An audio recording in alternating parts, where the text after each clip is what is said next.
Read People Like a Book, Master the Psychology of Human Behavior. Published by Timeless Audiobook.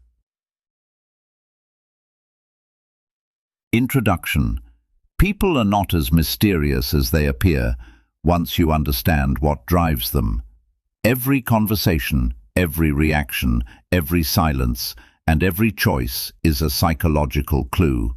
Human behavior follows patterns, and those patterns can be studied, understood, and predicted. That is exactly what this audiobook is about. The ability to read people is one of the most valuable skills you can develop in your lifetime. It helps you avoid deception, build stronger relationships, protect your energy, and make smarter decisions in business, friendship, and love. When you can accurately understand what someone is feeling and why they are behaving the way they are, you stop being easily fooled. You stop wasting time on the wrong people, and you stop getting emotionally trapped by manipulation, confusion, or false promises. This audiobook will teach you how to observe people with clarity, not suspicion. You will learn how to recognize personality patterns, emotional triggers, hidden insecurities, ego games, and subtle manipulation tactics. You will learn how body language reveals what words try to hide.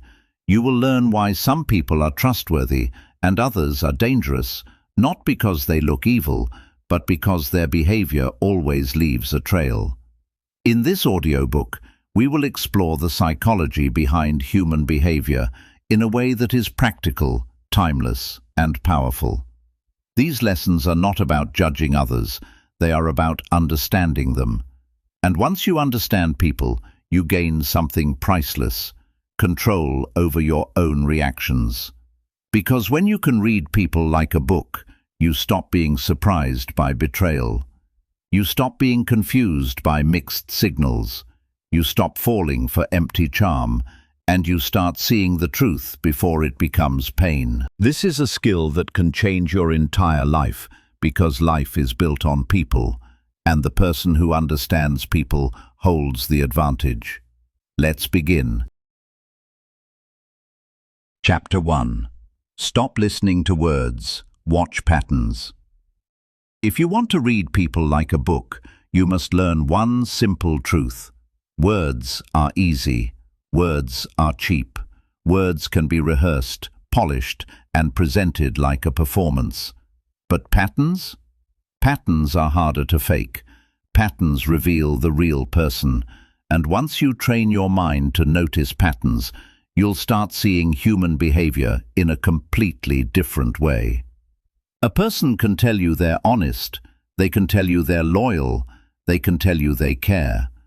But the question is not what they say, the question is what they repeatedly do. Because people don't always reveal themselves through one big dramatic moment. They reveal themselves through small habits, repeated over time. How they respond when they're stressed, how they speak when they don't get their way, how they act when no one is watching. That is where the truth lives. Here's what most people do wrong. They hear a nice sentence and they believe it. They hear a promise and they relax. They hear, "I'll never hurt you," and they assume the person must be good. But a wise person doesn't fall in love with words. A wise person watches behavior, and even more importantly, a wise person watches repeated behavior, because patterns don't lie. A pattern is a trail. It's like footprints in the sand. If someone constantly cancels plans at the last minute, that is a pattern. If someone always becomes rude when they feel challenged, that is a pattern. If someone always avoids responsibility and blames others, that is a pattern. And if someone consistently shows up, consistently supports you, consistently respects you, yes, that is a pattern too. You see, anyone can be kind once. Anyone can be generous once. Anyone can act mature for a day. But the real question is, can they do it consistently? Can they do it when they're tired? Can they do it when life becomes difficult? Can they do it when they're angry? That is what separates character from acting. And let's take this even deeper. Patterns don't only show you what someone does. Patterns show you what someone values. People always protect what they value. People always prioritize what matters to them. So when someone says, "You're important to me," but they rarely make time for you, the pattern tells you the truth. When someone says, "I respect you," but constantly interrupts you or ignores your feelings, the pattern tells you the truth.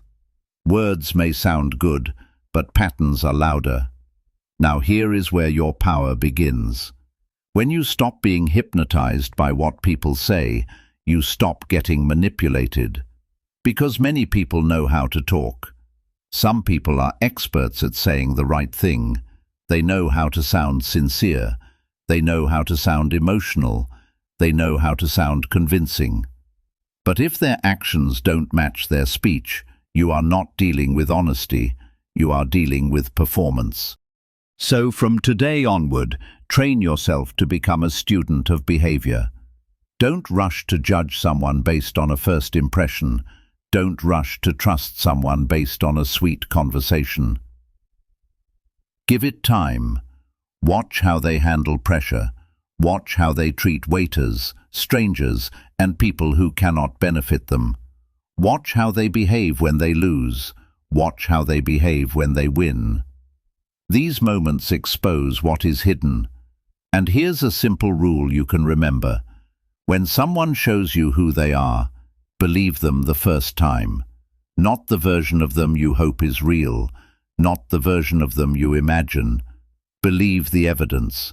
Believe the pattern. Because patterns create predictability, and predictability creates safety. When you understand someone's patterns, you can predict how they will treat you in the future. You can predict whether they will be supportive or selfish, whether they will be loyal or disloyal, whether they will build with you or drain you. And that knowledge gives you an advantage most people never develop. The goal is not to become suspicious. The goal is to become aware, to become calm, to become observant. You are not trying to hunt for flaws in people. You are simply learning to see reality clearly. And when you see clearly, you stop wasting time. So remember this. Words are what people want you to believe. Patterns are what they truly are. And the more you study patterns, the more you will realize something powerful. People reveal themselves every day. They just don't announce it. They demonstrate it. Watch closely, stay patient, and let behavior do the talking. Chapter 2. Learn the two minds inside every person. To truly understand people, you must accept a powerful truth. Every human being is living with two minds at the same time. One mind speaks. The other mind drives. One mind explains. The other mind reacts. And if you only pay attention to the mind that talks, you will constantly be confused by human behavior. The first mind is the conscious mind. This is the part of a person that wants to look good, sound intelligent, and appear reasonable. It is the mind that makes promises.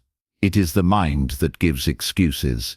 It is the mind that says, "I'm fine," even when the heart is burning inside. The conscious mind is the storyteller. It is the voice people use to describe who they are. The second mind is the subconscious mind. This is the part that acts automatically. This is the mind that reveals the truth. It holds the emotional memories, the fears, the insecurities, the childhood wounds, and the deep beliefs that a person may not even realize they have. The subconscious mind doesn't care about looking impressive. It only cares about survival, comfort, and control. Now here's the key. Most people think they are conscious beings. They believe they are logical, rational, and in control. But in reality, the subconscious mind runs the majority of their decisions. It influences their attraction, their anger, their jealousy, their habits, their confidence, and even their tone of voice. This is why someone can swear they love peace, yet constantly create drama. This is why someone can claim they want success, yet sabotage every opportunity. Their conscious mind is speaking, but their subconscious mind is steering the wheel. And once you understand this, you start reading people on a deeper level. You stop being shocked when someone contradicts themselves. You stop taking emotional behavior personally. You start seeing the invisible forces behind the visible actions. Think about it like this. The conscious mind is what people want to be. The subconscious mind is what they have become through experience. That is why some people are naturally calm, while others are always tense. That is why some people trust easily, while others suspect betrayal in everything. It's not always because of logic. It's because of programming. It's because of emotional history. A person might consciously believe they are confident, but their subconscious mind might carry fear. So they overcompensate. They talk loudly. They interrupt. They try to dominate conversations. They act powerful, not because they are powerful, but because they are trying to hide weakness. And if you don't understand the subconscious mind, you will misread them. You might think they are arrogant, when in reality, they are terrified of being disrespected. Another person might consciously say, "I don't care what anyone thinks," but their subconscious mind craves validation. So they constantly check for approval. They post things to get attention. They fish for compliments. They feel hurt when they're ignored. Their words say independence, but their behavior screams dependency. Again, the subconscious mind is the truth. Now this is where your ability to read people becomes sharp. You stop focusing on their claims, and you start watching their emotional reactions, because the subconscious mind reveals itself through emotion. When someone gets defensive quickly, that is subconscious fear. When someone becomes angry over small things, that is subconscious insecurity. When someone shuts down during serious conversations, that is subconscious avoidance. When someone becomes overly pleasing, overly apologetic, overly agreeable, that is subconscious fear of rejection. The subconscious mind is like a hidden script. It pushes people into patterns. It makes them repeat the same mistakes again and again, even when they swear they want change. This is why people fall into the same toxic relationships. This is why people keep choosing the wrong friends. This is why people self-destruct right before success. Their conscious mind wants one thing, but their subconscious mind pulls them back to what feels familiar. And what feels familiar is not always what is good. Sometimes what feels familiar is pain. Sometimes what feels familiar is chaos. Because for many people, chaos is what they grew up around. Chaos is what they learned. So peace feels strange. Stability feels boring. Love feels suspicious. And they may destroy good things simply because their subconscious mind does not know how to live in calmness. This is why reading people is not just about observation. It is about understanding psychology. You are not only looking at what they do, you are asking what is driving them. You are asking what emotion is underneath this behavior. You are asking what fear is hiding behind this mask. And once you start thinking this way, you will see people more clearly than ever before. You'll notice how some people smile, but their eyes are tense. You'll notice how some people laugh, but their laughter is sharp. You'll notice how some people give compliments, but their tone contains competition. You'll notice how some people act relaxed, but their body is restless. These are not random things. These are subconscious leaks. The subconscious mind always leaks through the body, through the tone, through the energy. And there is another layer here that is important. The conscious mind can lie to others, but even more dangerously, it can lie to itself. Many people genuinely believe their own excuses. They genuinely believe they are victims. They genuinely believe they are misunderstood. They genuinely believe they are doing their best, even while repeating destructive behaviors. This is why you must never judge people only by what they say they believe. You must judge by what they consistently do, because behavior is the subconscious mind in action. Now listen carefully.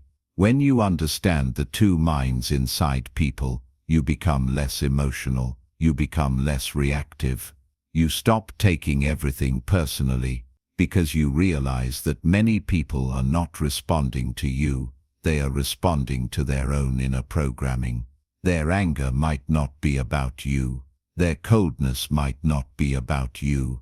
Their jealousy might not be about you. It may be about an old wound that still controls them. That doesn't mean you tolerate bad behavior. No, understanding someone is not the same as accepting their damage. But it does mean you can stay calm and strategic. You can see what is really happening. And when you see clearly, you can make smarter decisions. So from now on, remember this rule. Listen to the conscious mind, but study the subconscious mind. Pay attention to what people say, yes, but give more weight to what they do when they are emotional. Give more weight to what they do when they are pressured. Give more weight to what they do when they are uncomfortable, because that is when the mask slips. And when the mask slips, the real person appears. Chapter 3. Read the room before you read the person. If you want to master the skill of reading people, you must first understand something that many people overlook. Human behavior is not only shaped by personality, it is shaped by environment. It is shaped by pressure. It is shaped by the room. And if you don't read the room first, you will often misread the person. Because people do not act the same in every situation. The same individual can look confident in one place and insecure in another.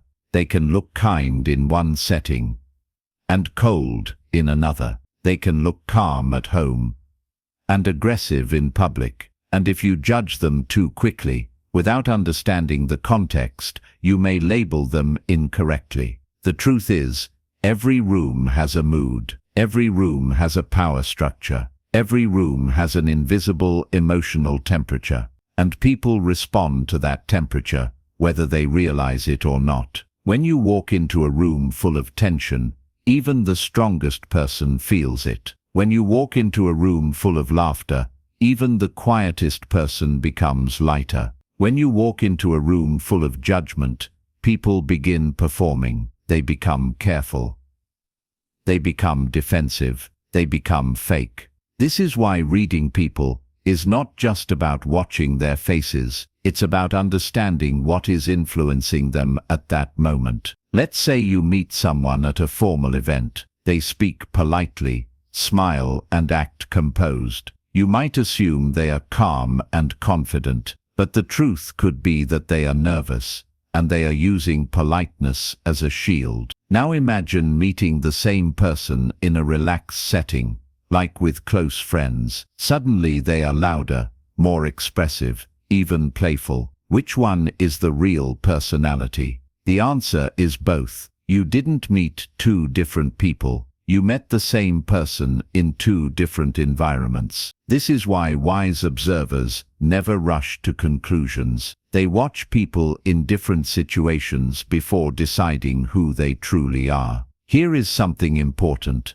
The environment often controls the mask people wear. In certain rooms, people wear the mask of professionalism. In other rooms, they wear the mask of toughness. In some rooms, they wear the mask of kindness. In others, they wear the mask of superiority. And the reason is simple. People are always adjusting to survive socially. They are always trying to fit in, protect themselves, or gain advantage. So when you want to read someone accurately, Don't only ask, what are they doing? Ask, why are they doing it here? Because the same behavior can mean different things depending on the room. Silence, for example, is a perfect case. Silence in a peaceful room may mean someone is thoughtful. Silence in a tense room may mean someone is afraid. Silence in a group of loud people may mean someone feels invisible. Silence in a room full of authority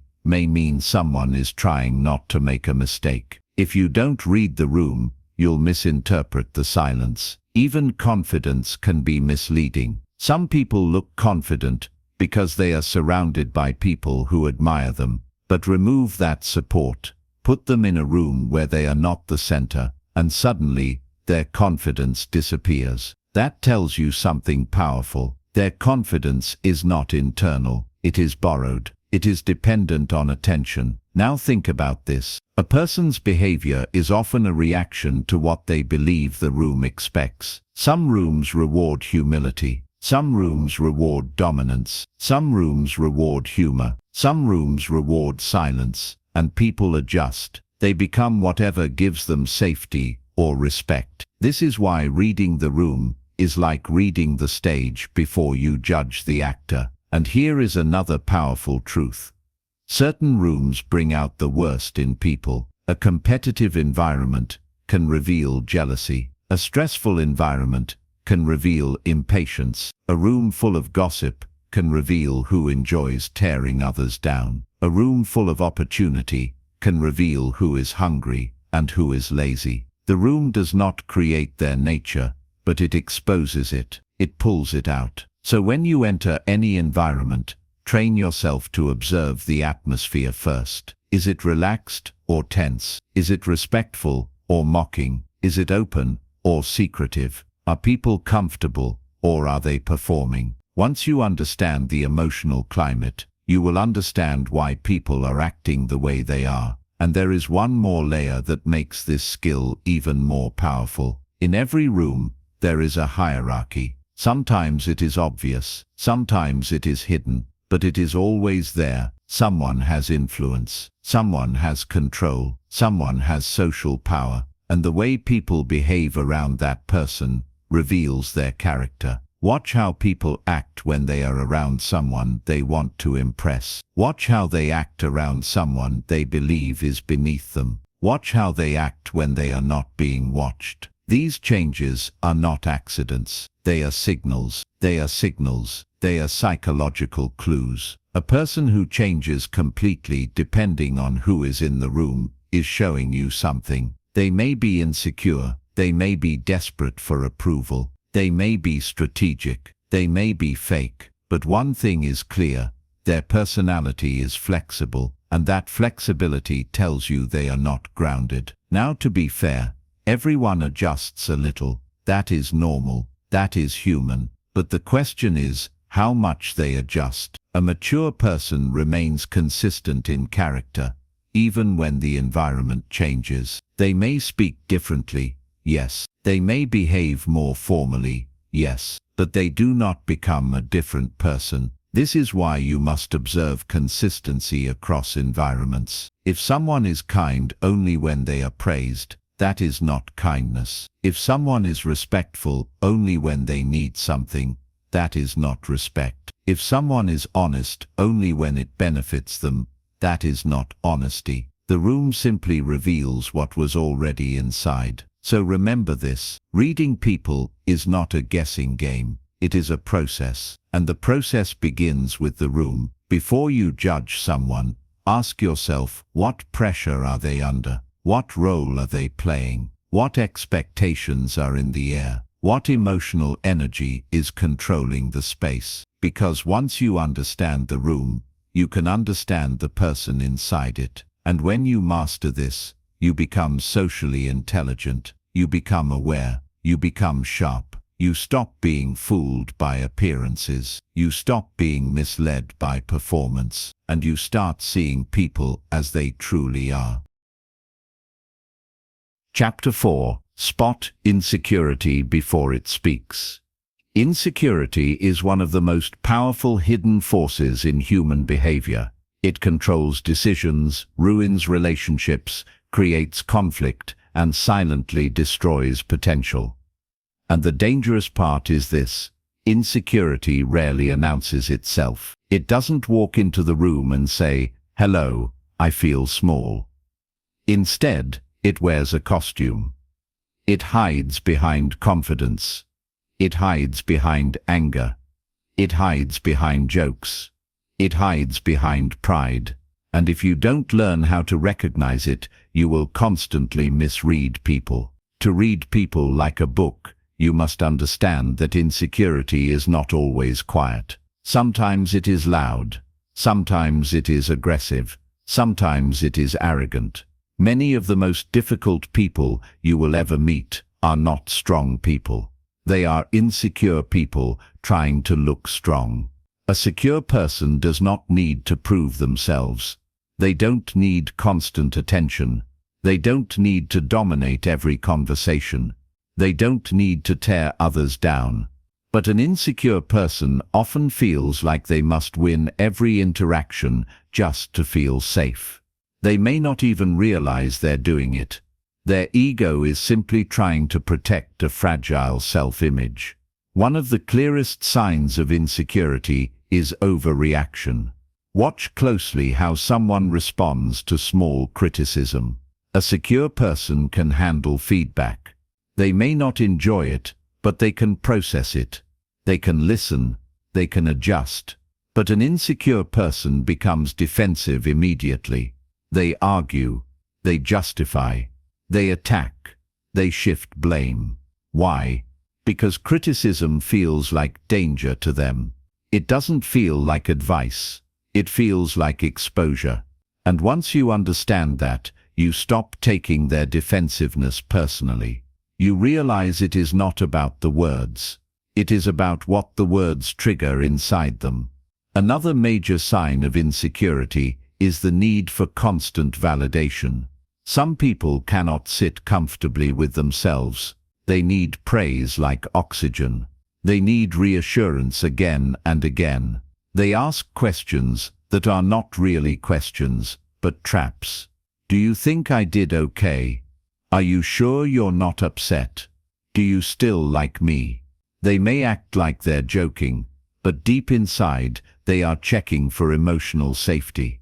They are afraid of being rejected, so they keep looking for proof that they are accepted. Now, be careful here. Wanting reassurance once in a while is human. Everyone needs encouragement. But insecurity becomes obvious when it becomes a pattern. When someone's confidence depends entirely on how others respond, they are not confident. They are dependent. Another hidden sign of insecurity is competitiveness. Not healthy competition, but emotional competition. The kind where someone cannot be happy for others. The kind where someone always needs to one-up you. You share a good moment, and instead of celebrating, they immediately turn the conversation back to themselves. You say, "I got a new opportunity," and they respond, "That's nothing. I once did something bigger." That is not confidence. That is insecurity, disguised as superiority. Because secure people can celebrate without feeling threatened. Insecure people see someone else's success as an insult to their own worth. One of the most common masks insecurity wears is humor. You'll notice some people constantly joke, constantly tease, constantly mock. At first, they seem funny. They seem entertaining. But if you listen carefully, their humor is often sharp. It is often targeted. They use jokes as a weapon to feel powerful without appearing aggressive. They insult you, and then hide behind the phrase, "I'm just kidding." That is insecurity. They fear being insignificant, so they try to gain control through laughter. A secure person does not need to embarrass others to feel important. Insecurity also shows up through control. Many controlling people are not controlling because they are strong. They are controlling because they are afraid. They fear uncertainty. They fear being replaced. They fear being disrespected. So they try to control everything: your time, your choices, your friendships, your attention. They may even disguise it as love. They may say, "I just care about you," but their behavior reveals something else. They don't trust life, and they don't trust themselves. The insecure person is always trying to reduce their fear by controlling their environment. And the more insecure they are, the more controlling they become. Another sign of insecurity is unnecessary bragging. Pay attention to people who constantly mention what they own, who they know, what they've achieved, or how important they are. True confidence doesn't need to advertise. True confidence is quiet. It speaks through presence. But insecurity is noisy. It constantly needs to remind the world, "Look at me, respect me." That is not strength. That is a fragile ego begging for recognition. You'll also notice insecurity in people who cannot apologize. They refuse to admit mistakes. They refuse to take responsibility. They twist the story until they become the victim. Why? Because admitting fault feels like weakness to them. It feels like humiliation. So they protect their pride, even if it costs relationships. A secure person can say, "I was wrong." An insecure person would rather lose you than lose their image. Now here is where your skill becomes powerful. When you can spot insecurity early, you can protect yourself. Because insecure people often create chaos. They misinterpret neutral actions as disrespect. They assume betrayal where there is none. They become jealous, suspicious, and reactive. They drain energy, and if you don't recognize their insecurity, you may start blaming yourself for their emotional instability. But once you see the truth, you stop playing the game. You stop explaining yourself to someone who is committed to misunderstanding you. You stop trying to heal someone who refuses to face themselves. And at the same time, you become wiser in your relationships. Because insecurity does not automatically make someone a bad person. Some insecure people are simply wounded. They are still learning. They are still growing. But you must know the difference between someone who is aware of their insecurity and working on it, and someone who uses their insecurity as an excuse to hurt others. So remember this: insecurity always leaves clues. It leaks through defensiveness. It leaks through jealousy. It leaks through control. It leaks through bragging. It leaks through sarcasm. It leaks through the desperate need to be right. And the more you learn to recognize it, the more you will realize something important. The loudest person is not always the strongest person. Sometimes they are the most afraid. Chapter 5. Detect ego, pride, and hidden competition. If you want to read people like a book, you must understand one of the most common forces driving human behavior. Ego. Ego is not always loud, but it is always hungry. It wants recognition. It wants superiority. It wants to feel important. And when ego is mixed with pride, it creates a dangerous personality, one that competes even when no competition exists. The truth is, many people are not listening to you in a conversation.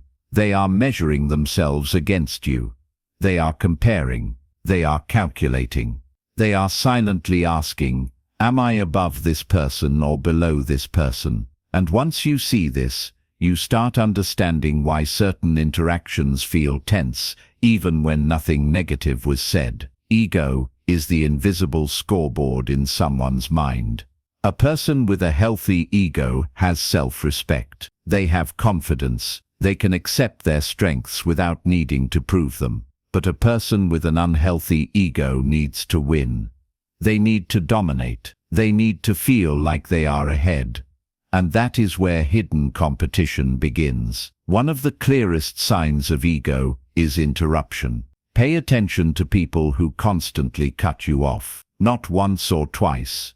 Everyone gets excited sometimes, but constantly. They are not interrupting because they are passionate. They are interrupting because they believe their words matter more than yours. They are not interested in understanding. They are interested in being heard. That is ego. Another sign is the inability to celebrate others. When you share good news, watch their reaction carefully. A mature person will smile and say, "That's amazing, I'm happy for you." But a pride-driven person will quickly change the subject, downplay your success, or make a strange joke. They may say something like, "Oh, that's nice, but you know it's not that hard." Or they might respond with their own story immediately. That response is not random. It is ego protecting itself. Your success made them feel smaller, so they must shrink it to restore balance. This is hidden competition,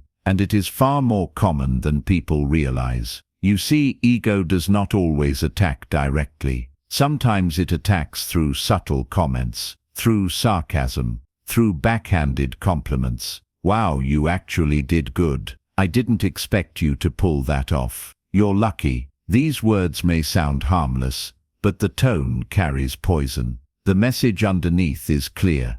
Don't rise too high, because I need to feel above you.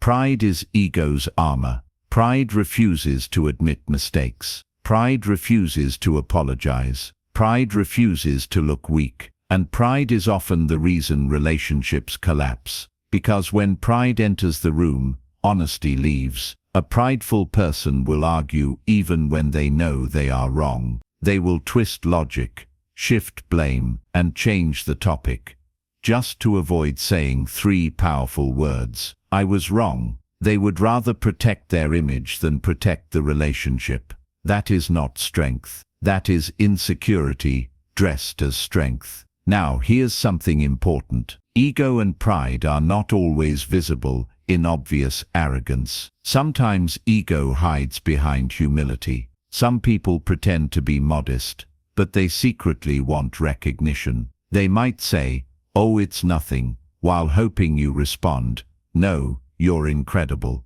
This is another form of ego. It's ego that wants praise without appearing desperate. The ego is clever. It changes costumes. Another major sign of hidden competition is when someone becomes uncomfortable with your growth. When you start improving your life, some people will support you, but others will act strange. They will suddenly become distant. They will joke about your ambition. They will question your goals. They will say, "Why are you trying so hard?" Or "Who do you think you are?" And they may not say it aggressively. They may say it casually, but their energy reveals the truth. Your progress threatens their comfort, because when you rise, it reminds them of what they are not doing. It forces them to face their own excuses, and rather than face themselves, they try to pull you back down. This is why ego-driven people often dislike disciplined people.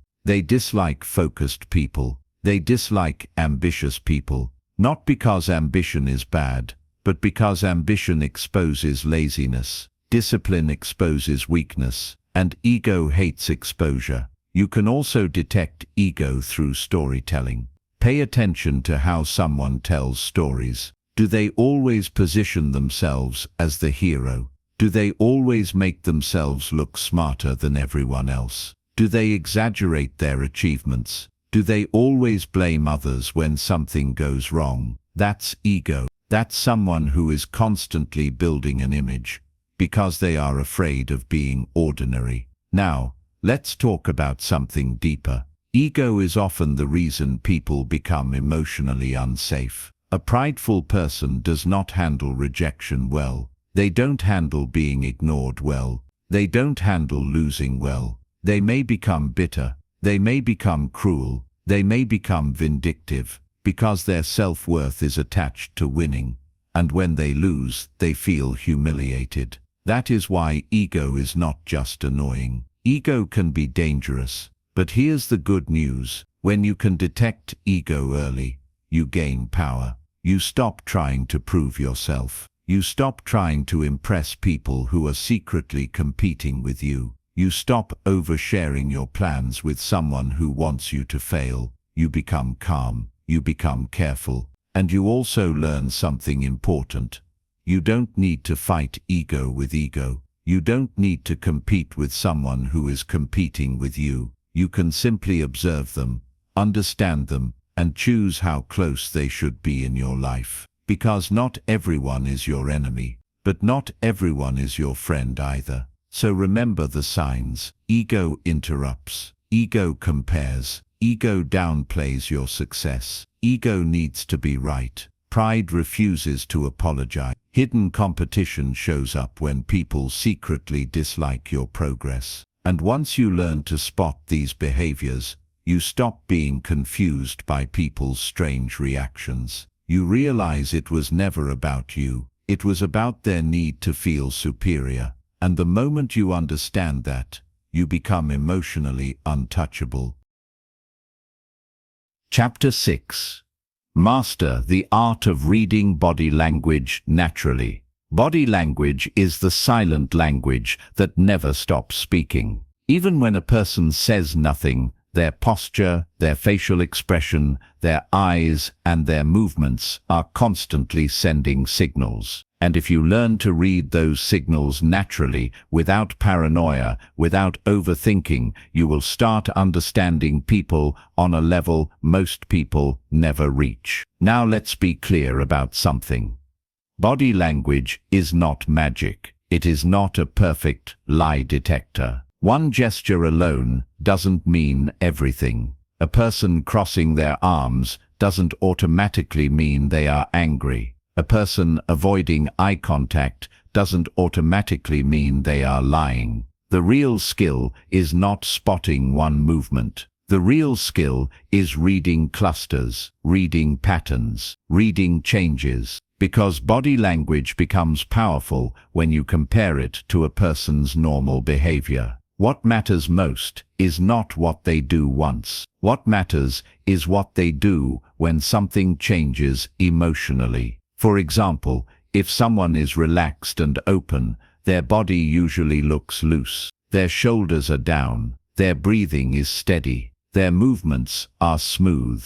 But when tension enters, the body tightens. The shoulders rise. The jaw clenches. The breathing becomes shallow. The person may start touching their face, rubbing their hands, tapping their foot, or adjusting their clothes. These are not random habits. These are signs of internal discomfort. The body always reacts before the mouth explains. One of the most revealing parts of the body is the face. The face is constantly leaking emotion. Even when someone is trying to control their expression, small reactions slip through. A quick tightening around the eyes, a brief look of irritation, a flash of surprise, a forced smile that disappears too quickly. These are tiny moments, but they reveal what the person truly feels. A genuine smile involves the eyes. It creates warmth in the whole face.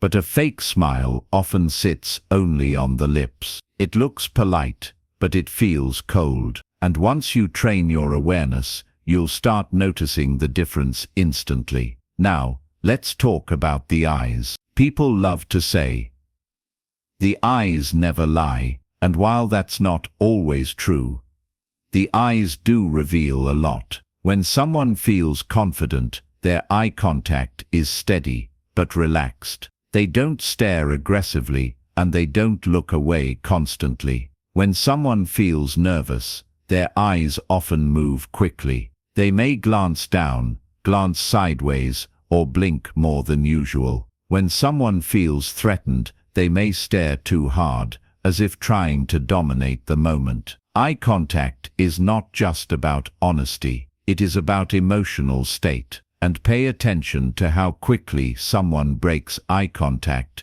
when you mention certain topics. That is often where the truth hides. If a person is calm and engaged, but suddenly looks away when you bring up a certain name, a certain event, or a certain question, that is a clue. Something inside them shifted. Something inside them reacted. Another powerful body language signal is posture. Posture reveals self-image. A person who feels secure often stands upright, naturally, not stiff, not exaggerated, but balanced. A person who feels ashamed or uncertain may shrink. Their shoulders roll forward, their head lowers, their movements become smaller. They try to take up less space because subconsciously they don't feel worthy of attention. On the other hand, some insecure people do the opposite. They expand too much. They lean back dramatically.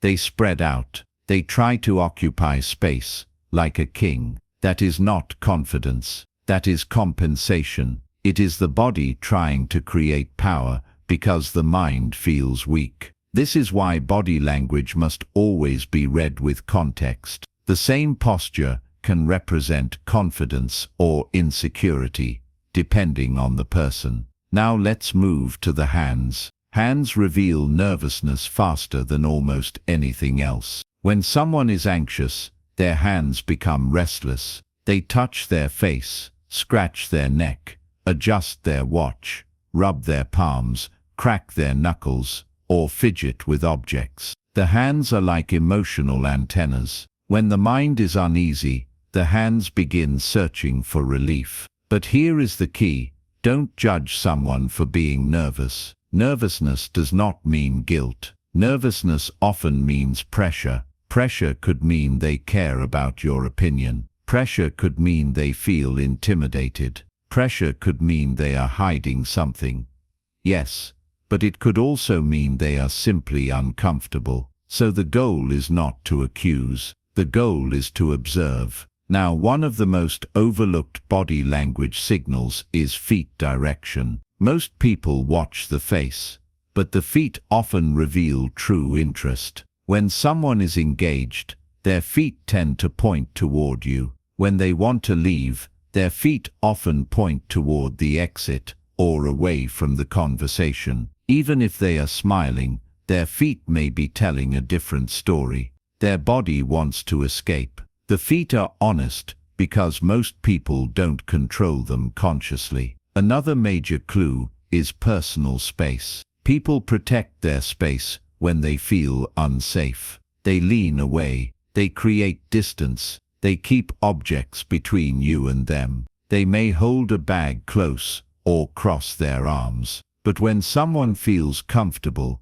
they lean in naturally. They relax. They allow closeness. And here's something powerful: when someone likes you, their body often mirrors you. They copy your posture, your rhythm, your gestures, not because they are trying to imitate you, but because humans naturally synchronize with people they feel connected to. Mirroring is a sign of rapport. It's a sign of emotional alignment. But if someone constantly resists mirroring, constantly stays rigid, constantly keeps distance, that tells you something too. They may not trust you. They may be guarded. They may be emotionally closed. Now, the real art of reading body language is staying calm while you observe. Don't stare at people like a detective. Don't overanalyze every blink. Instead, become aware in a relaxed way, like a student, like a quiet observer. Notice the baseline first. How do they act when they are comfortable? Then notice the shift. When did the shoulders tighten? When did the smile become forced? When did the voice change? When did the hands start moving? Because it is the shift that reveals emotion. And once you master this skill, you gain a powerful advantage. You stop trusting words alone. You stop falling for performances. You begin sensing truth before it is spoken. Body language is not a replacement for communication, but it is a guide. It points you toward what is real. It tells you where comfort exists, where tension hides, and where honesty begins to crack. So keep it simple. watch clusters, watch changes, watch patterns, and let the body reveal what the mouth tries to hide. Chapter 7. Listen for what people don't say. One of the greatest mistakes people make when trying to understand others is believing that the truth is always spoken out loud. But real truth is often hidden. It hides in silence. It hides in hesitation. It hides in avoidance. It hides in the words people refuse to say. And if you want to read people like a book, you must train yourself to listen not only to what they say, but to what they don't say. Because people reveal themselves as much through omission as they do through expression. Think about it. A person can speak for 10 minutes and still tell you nothing meaningful. They can fill the air with stories, jokes, and explanations while carefully avoiding the one thing that matters. And most listeners don't notice. They get distracted by the noise. But a sharp observer listens for gaps. They listen for what is missing. Silence is not empty. Silence is information. For example, when you ask someone a direct question and they pause for too long, that pause is not meaningless. Something is happening inside them. They are deciding what to reveal and what to hide. They are weighing the consequences. They are calculating. Now, that doesn't always mean they are lying. It could mean they are nervous. It could mean they are emotional. But the pause tells you the question touched something real. And when you hear that pause, don't rush to fill it. Many people feel uncomfortable with silence, so they start talking to relieve the tension. They change the subject. They soften the question. They give the other person an escape. But if you want truth, you must become comfortable with silence. You must let the silence sit. Because silence creates pressure, and pressure reveals reality. There is a reason skilled negotiators use silence. Silence makes people talk. Silence makes people explain themselves. Silence makes people reveal what they didn't plan to reveal. Now, another powerful clue is topic shifting. When someone quickly changes the subject, that is a signal. You might mention something serious. Responsibility, commitment, loyalty, money, trust. And suddenly they become playful, or distracted, or they steer the conversation elsewhere. That doesn't always mean guilt, but it often means discomfort. It often means they don't want to face the topic, because the topic exposes them. People avoid what they cannot control. Listen carefully to the phrases people use when they want to escape. Let's not talk about that. Why are you overthinking? It's not a big deal. Forget it. You're too serious. These phrases are often not responses. They are shields. They are ways of shutting down a conversation without addressing the truth. And if you fall for these shields, you will never truly understand the person in front of you. Now, pay attention to another subtle signal. Vague language. Honest people tend to speak with clarity. They may not share everything, but what they share is usually direct. But when someone is hiding something, their words become foggy. They speak in general terms. They avoid specifics. They use phrases like maybe, we'll see, probably, I guess, sometime soon, it depends. Again, vague language does not always mean deception. Some people are naturally uncertain. But when vagueness appears consistently, especially around important topics, it often reveals avoidance. Avoidance is one of the clearest signs of emotional immaturity. You see, mature people face reality. Immature people escape it. And one of the easiest ways to escape reality is to keep everything unclear. If nothing is clear, nothing can be held accountable. If no promise is specific, no promise can be broken. If no plan is firm, no responsibility exists. That is why vague people often create chaos.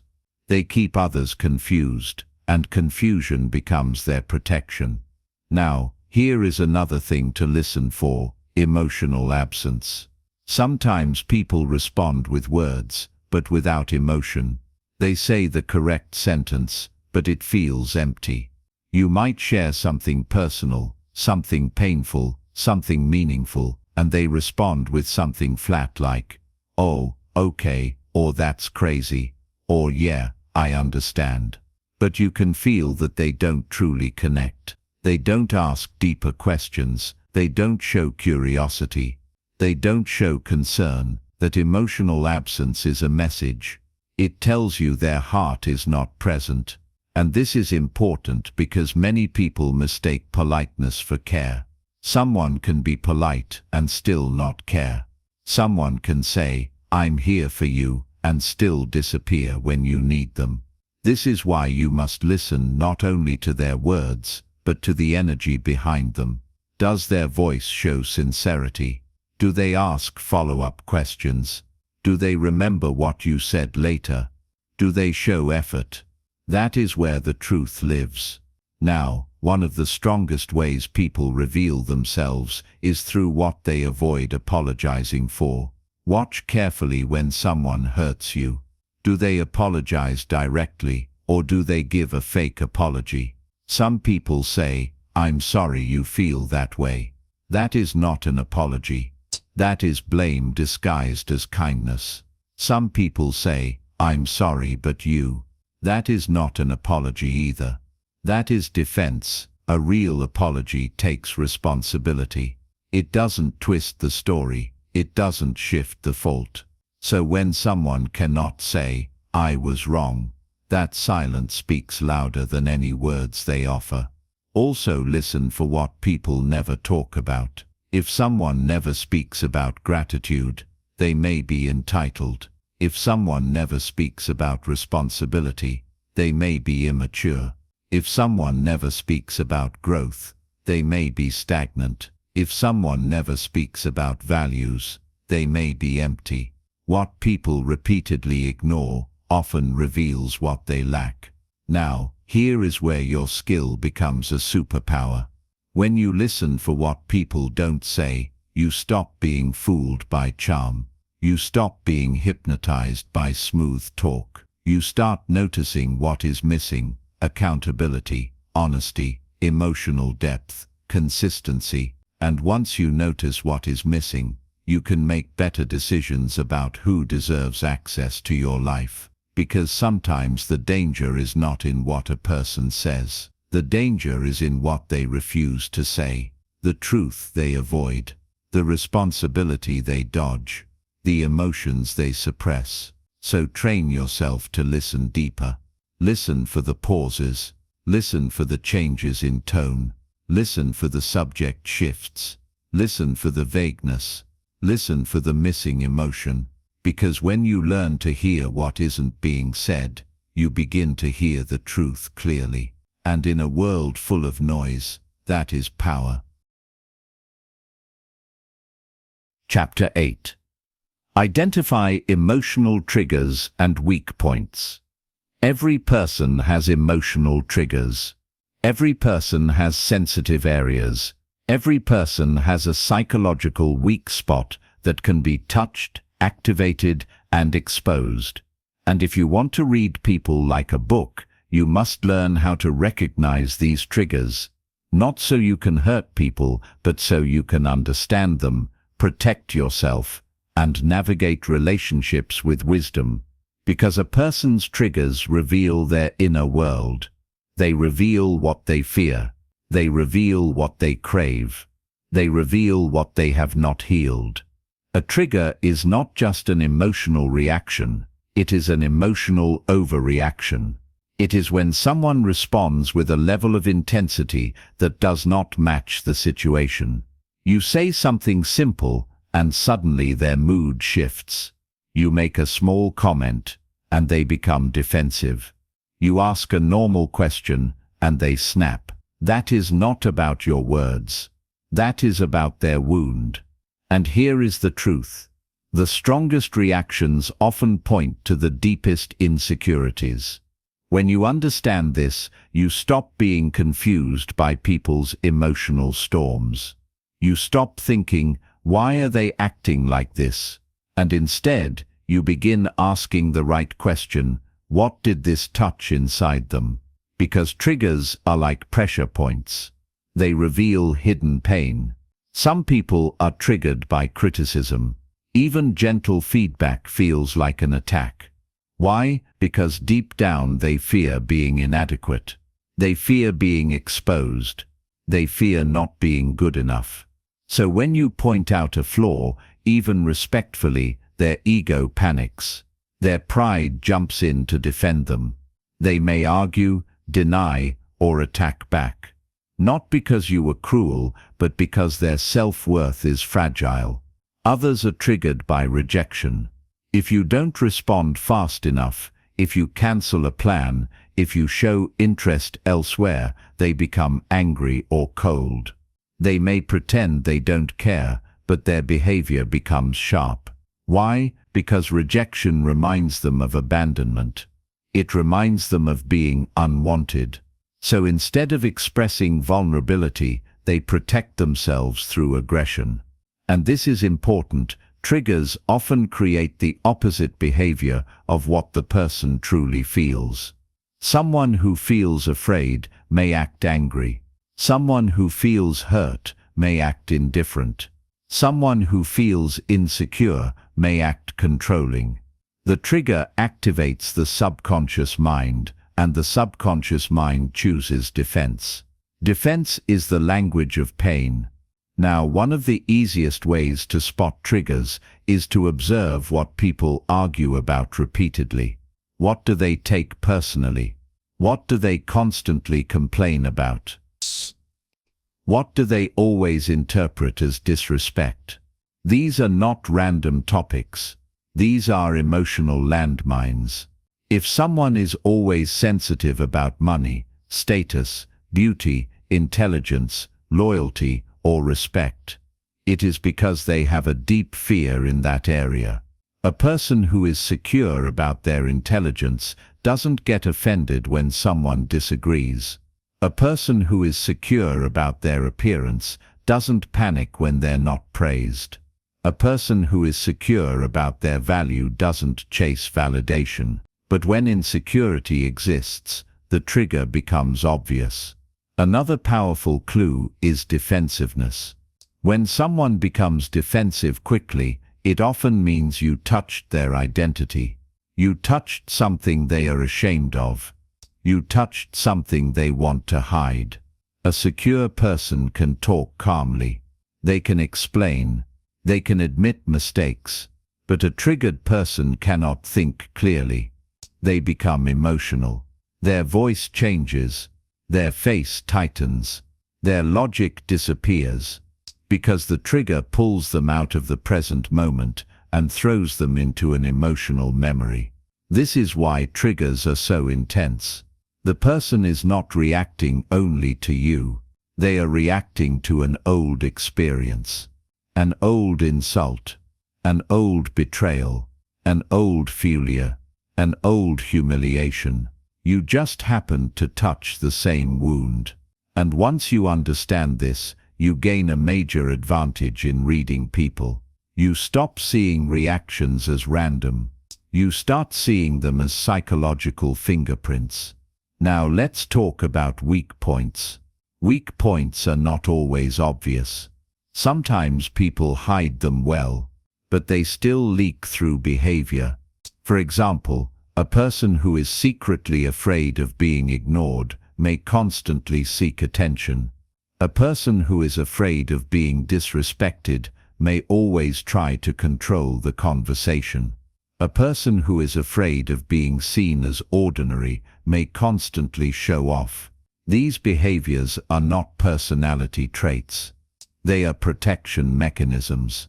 The weak point is the fear. The behavior is the armor. And here is something very important.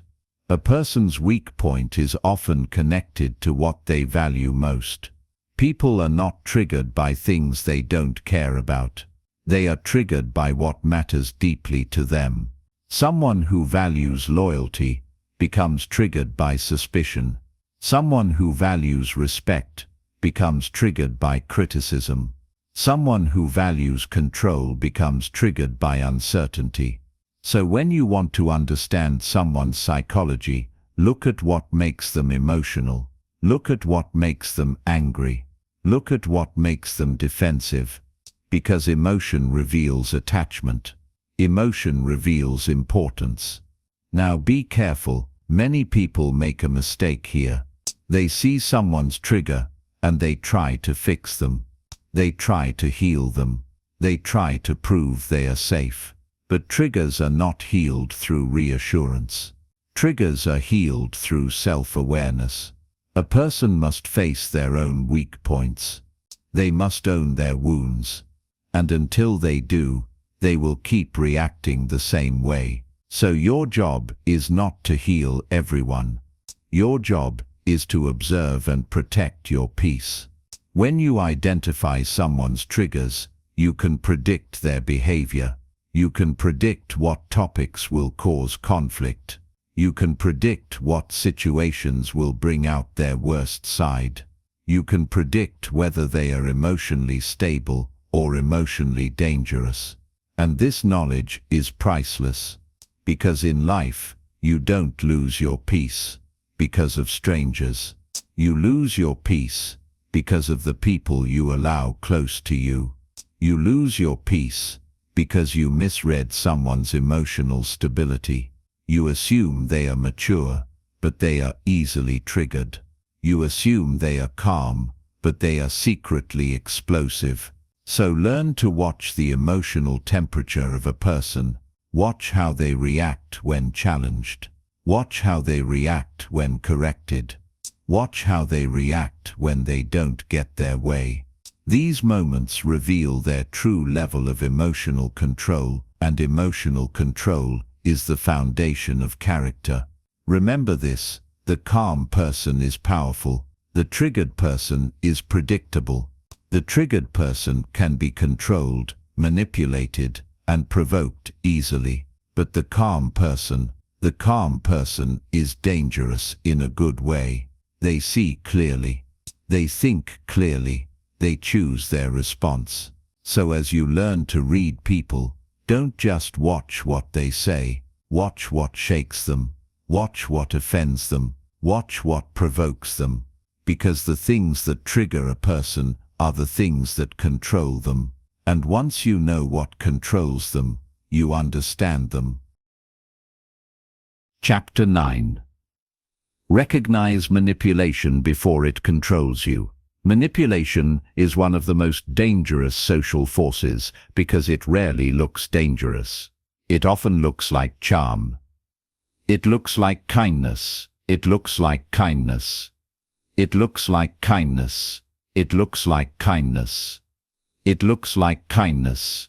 They don't realize they are being controlled until they are already emotionally trapped. If you want to read people like a book, you must develop the ability to recognize manipulation early, not after the damage is done, not after you've lost your confidence, not after you've been drained. Because manipulation doesn't start with cruelty. It starts with small tests. Manipulators are always testing boundaries. They want to see how much they can get away with. They want to see how easily you can be influenced. And if you fail those early tests, they begin pushing further. One of the most common manipulation tactics is guilt. Guilt is powerful because it attacks your heart. It makes you feel like a bad person for having normal boundaries. A manipulative person will make you feel selfish for saying no. They might say, "After everything I've done for you," or "If you really cared, you would," or "I guess I'm not important to you." Notice what they are doing. They are not respecting your decision. They are punishing you emotionally until you surrender. That is not love. That is control. Another common tactic is playing the victim. Some people have mastered the art of appearing wounded. They always have a sad story. They always have a reason. They always have an excuse. And the goal is simple: to make you feel responsible for their emotions. They want you to feel guilty for questioning them. They want you to feel cruel for holding them accountable. And this is where many good-hearted people get trapped, because decent people have empathy. Decent people want to help. But a manipulator uses empathy as a weapon. They twist your kindness into a leash. Now here is a major sign of manipulation: inconsistency mixed with sweet words. A manipulative person often creates confusion. One day they are warm. The next day they are cold. One day they praise you. The next day they criticize you. They keep you emotionally unstable. Because when you are unstable, you are easier to control. You start chasing clarity. You start chasing approval. You start chasing the version of them that felt good. This is psychological addiction, and it is extremely powerful. Manipulators also use flattery. They tell you what you want to hear. They make you feel special. They make you feel chosen. But it is not genuine admiration. It is bait. They are building influence. They are lowering your guard. They are creating emotional attachment so you become easier to shape. And you must understand this clearly. Flattery is not always love. Sometimes flattery is a hook. Another manipulation tactic is fear. Some people control through threats. Not always direct threats, but emotional threats. They might say, "If you leave, I'll fall apart." Or, "If you don't do this, don't expect me to stay." Or, "You'll regret it if you choose them over me." These statements are designed to make you afraid of consequences. They want you to obey, not because you agree, but because you fear losing something. Fear-based relationships are prisons. Now let's talk about one of the most toxic forms of manipulation: gaslighting. Gaslighting is when someone tries to make you doubt your own perception. They twist reality. They deny what they said. They deny what they did. They make you feel like you're imagining things. They say things like, "That never happened," or "You're too sensitive," or "You're crazy," or "You always overthink." Over time, you start questioning yourself. You stop trusting your instincts. And once you stop trusting yourself, you become easy to control. Because a person who doubts themselves will accept almost anything. And here's something important. Manipulators often avoid direct answers. They dodge accountability. They speak in circles. They turn the conversation around. They make everything your fault. You bring up a problem, and suddenly you're the problem. You ask for clarity, and suddenly you're controlling. You express discomfort, and suddenly you're ungrateful. This is not communication. This is psychological warfare. Another major sign of manipulation is when someone punishes you for having boundaries. Healthy people may feel disappointed when you say no, but they still respect you. Manipulative people don't respect boundaries. They attack them. They may use silent treatment. They may withdraw affection. They may become cold and distant. They may act like you betrayed them. Their goal is to train you. They want you to associate your boundaries with pain, so next time you give in faster. This is conditioning. This is emotional training. Now, how do you protect yourself?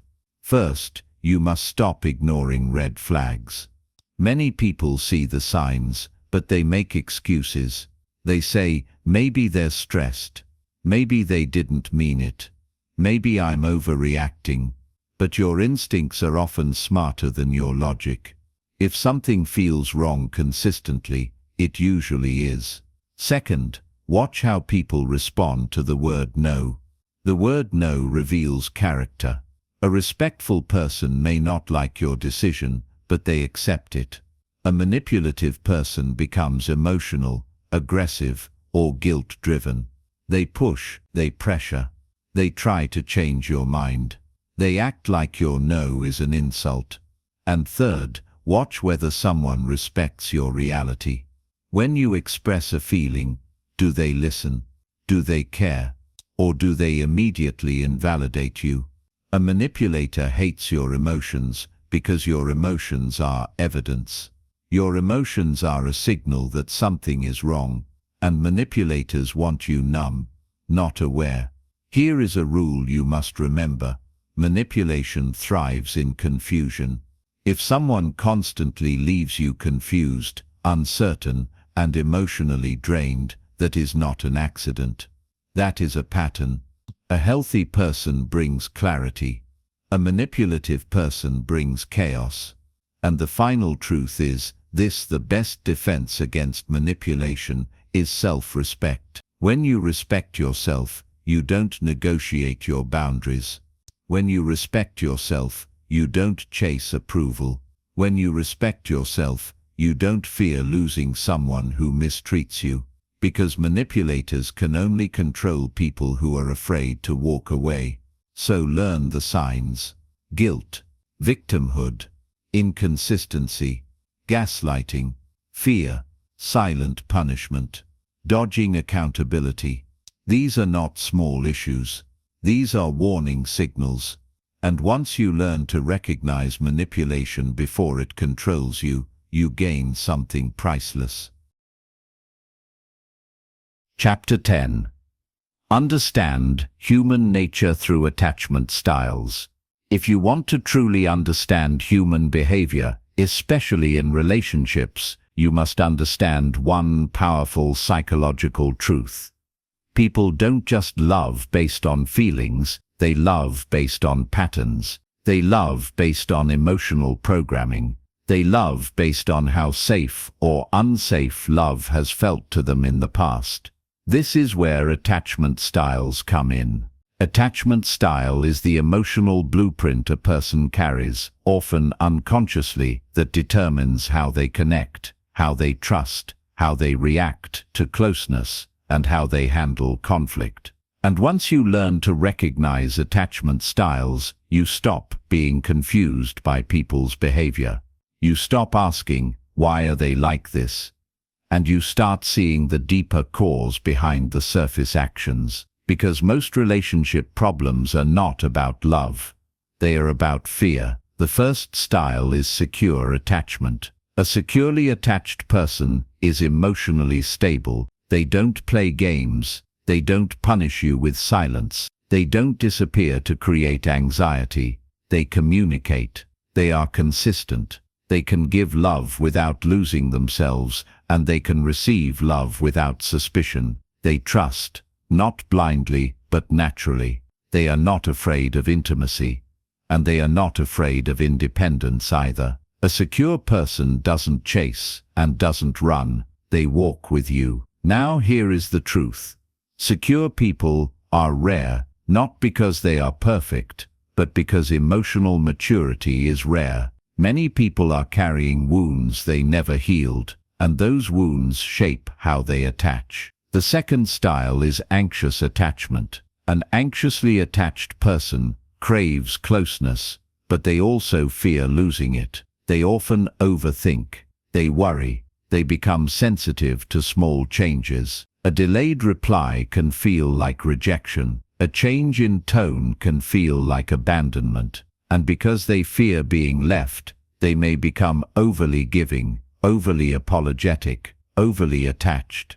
They often love deeply, but they love with anxiety. An anxious person may ask for reassurance constantly. They may need repeated proof that you care.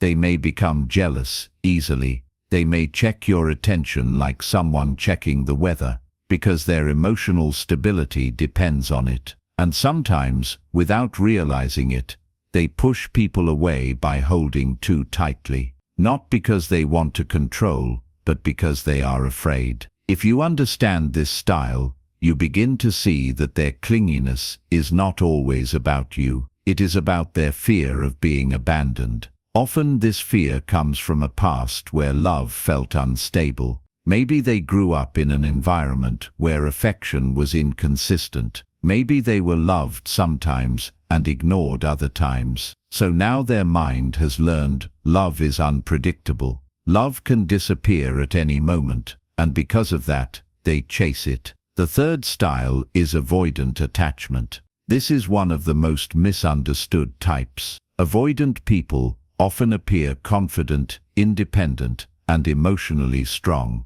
but their strength is not always real strength. Often it is emotional distancing. They fear intimacy, not because they don't want love, but because closeness makes them feel vulnerable, and vulnerability feels dangerous. So they protect themselves by staying emotionally unavailable. Avoidant people often pull away when things get serious. They may be affectionate in the beginning, but once commitment enters, they become cold. They may say they need space. They may disappear. They may become irritated by emotional conversations. They may act like feelings are weakness. But underneath that coldness is often fear. Fear of being controlled. Fear of being hurt. Fear of being exposed. They don't run because they don't care. They run because they care, and it scares them. Avoidant attachment often develops when someone learned early in life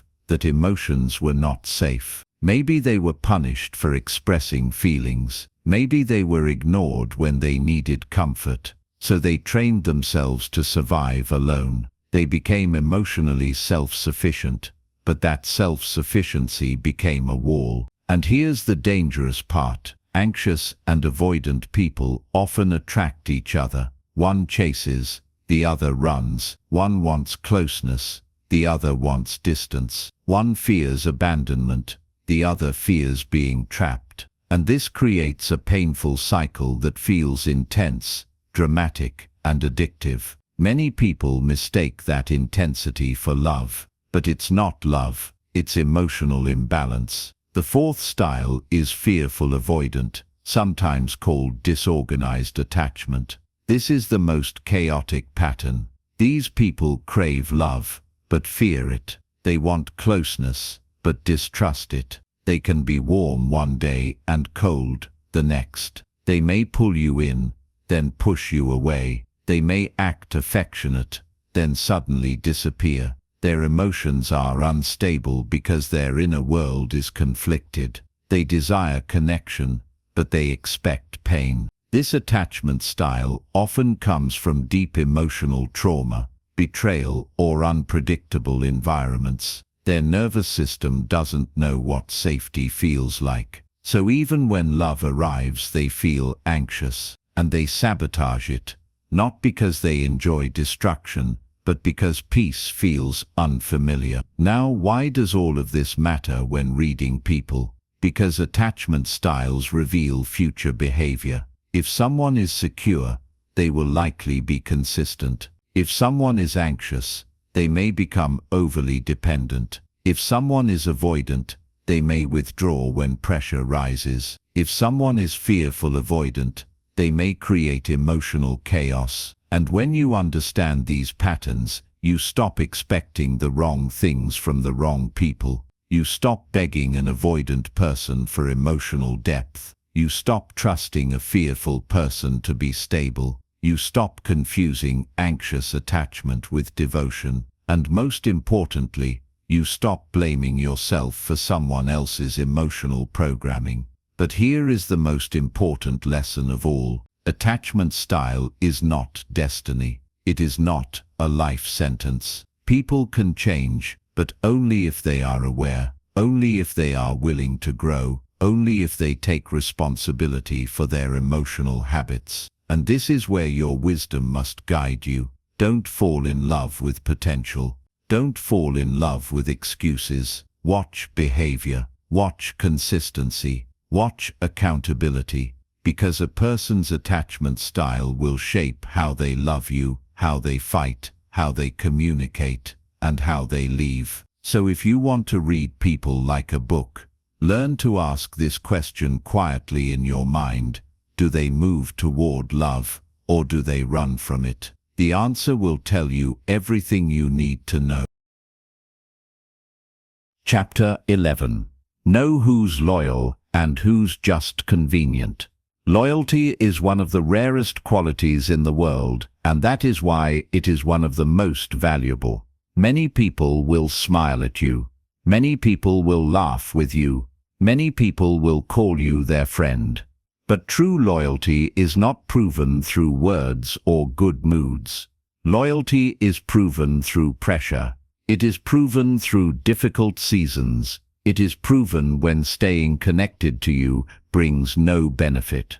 And if you want to read people like a book, you must learn to recognize the difference between someone who is loyal to you and someone who is only loyal to what you provide. Because some people don't love you. They love the access. They love the advantage. They love the comfort. They love the opportunity. And the moment the benefits disappear, so do they. The first sign of real loyalty is consistency. A loyal person does not disappear when your life becomes inconvenient. They don't only show up when you're winning. They don't only call when they need something. They remain present, even when there is nothing to gain. They may not always be available, because life is busy, but their energy stays respectful. Their effort stays real. Their care stays steady. A person who is only convenient will always have time when they need you, but never have time when you need them. Watch for that pattern carefully. Who responds quickly when they want something, but responds slowly when you need support? Who suddenly becomes busy when your problems show up? Who changes the subject when you talk about your struggles? These are not small behaviors. They reveal priority. They reveal character. Another major sign of loyalty is how someone speaks about you when you are not present. A loyal person protects your name. Even if they disagree with you, they don't destroy your reputation. They don't join gossip. They don't laugh at your mistakes with others. They may offer constructive truth, but they don't turn your weaknesses into entertainment. A disloyal person, on the other hand, will smile in your face and betray you in conversations. They will act supportive in private, but feed on your downfall in public. And the worst part is, they often do it subtly. They don't openly attack you. They simply allow disrespect. They stay silent when others insult you. They don't defend you when your name is being dragged. They don't correct false stories. They let the damage happen because they want to stay accepted by the crowd. That is not loyalty. That is cowardice. A loyal person does not need an audience to respect you. They respect you because it is part of their character. Now, here is one of the clearest ways to test loyalty. Observe how someone reacts to your success. This is where many friendships quietly break. When you start improving, when you start growing, when you start winning, some people become uncomfortable. They may still congratulate you, but you can feel the coldness behind the smile. You can feel the tension. You can feel that they are comparing themselves. Because your success forces them to face their own stagnation. A loyal person celebrates you without jealousy. They don't see your progress as a threat. They see it as inspiration. They feel proud, not insecure. They want you to rise because your victory doesn't make them feel smaller. A disloyal person may act happy, but secretly hope you fail. They may even sabotage you through negativity, doubt, or discouragement. They might say, "Are you sure you can do that? That seems risky. Why are you trying so hard?" Those words may sound like concern, but often they are fear disguised as advice. A loyal person adds fuel to your fire. A disloyal person tries to dim your flame. Now, another powerful loyalty test is hardship. When life becomes heavy, watch who stays. When you are struggling financially, emotionally, or mentally, watch who checks on you. Watch who makes time. Watch who shows patience. Because many people love being around you when you are fun, confident and strong. But when you are quiet, tired, and uncertain, they lose interest. That is the difference between a companion and a loyal ally. And there is something else you must understand.